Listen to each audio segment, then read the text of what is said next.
Je m'appelle Stéphanie Dupré-Guilbert. Moi, je suis agente de projet à l'entrepreneuriat pour le Carrefour Jeunesse Emploi. Puis plus précisément, là, je travaille dans l'HUP, qui est un Fab Lab, laboratoire de fabrication.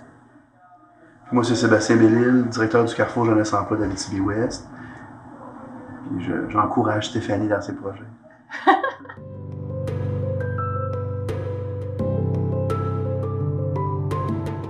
Un Fab Lab, c'est un laboratoire de fabrication. Donc, c'est un espace de créativité où les gens, nous autres, on essaie que ce soit quelque chose de plus ouvert à la population possible, que les gens puissent venir explorer différentes techniques de fabrication. On ne sait plus, comme citoyens, comment sont fabriqués les objets du quotidien qu'on utilise. Puis aussi, travailler sur la créativité. Fait que quand tu as des outils, tu es capable de construire quelque chose, mais après ça ouvre des possibilités. Là. Plus précisément, l'HUP, on l'appelle la communauté entrepreneuriale. Fait que oui, c'est un Fab Lab où est-ce qu'on trouve plein d'outils technologiques pour travailler. Mais ce qu'on encourage, c'est vraiment la création de projets, le développement entrepreneurial d'emblée. Puis c'est aussi un plateau de travail pour la préparation à l'emploi. Donc, on a aussi des gens qui travaillent 2-3 jours semaine ici à découvrir ce qu'ils aiment. On va en faire un peu un tiers-lieu, là. Donc, que ce soit le plus accessible possible. Fait qu'on a des membres. Oui. Puis on veut créer une communauté autour aussi. Fait qu'on essaie un peu de créer des liens entre les gens qui fabriquent ou qui utilisent des imprimantes 3D ou des graveuses laser ou différents médias. Là. Sinon, notre public cible, c'est autant les jeunes dans les écoles pour leur faire découvrir des choses puis savoir.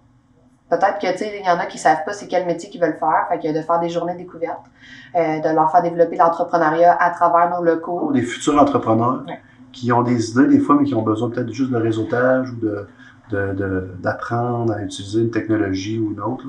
Fait que ces gens-là aussi, on essaie de les rejoindre puis de les attirer ici. On a une station pour les chandails, tasses. En fait, c'est des machines cricottes, donc qui font de la découpe de vinyle, mais qui font aussi du dessin automatisé puis de la découpe de plusieurs produits. Donc, on peut faire des cartes de souhait, on peut faire des patrons pour des poupées ou des choses comme ça. Là, fait que de la découpe.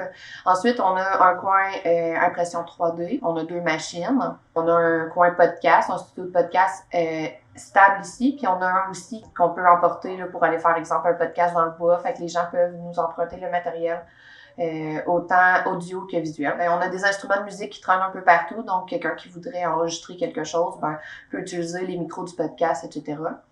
On a de la découpe laser, tous les projets de découpe laser, surtout pour le bois, là, on essaie d'axer là-dessus parce que découper du plastique, ça sent fort. Donc, on a un local qui est quand même ouvert, donc on préfère la découpe de bois.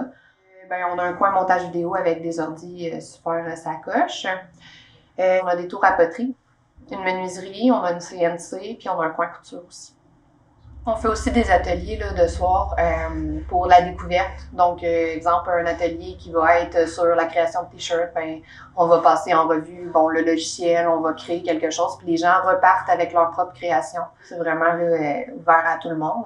Fait que c'est vraiment des ateliers de découverte de soir, de fin de semaine. On essaie de rendre nos horaires variables pour pouvoir que les gens puissent s'approprier le lieu. T'sais, souvent, là, c'est les gens qui viennent, qui disent « Ah, moi, je connais telle pratique ou telle technique, puis je pourrais l'enseigner. » Bien, on dit « Go, on fait ça. » Fait que là, on leur laisse champ libre. S'ils ont besoin d'aide, on anime avec eux. Mais somme toute, là, les gens sont vraiment généreux de leur temps. Là, puis c'est vraiment de l'échange pur et simple. C'est de faire évoluer un peu la population sur les passions de chacun.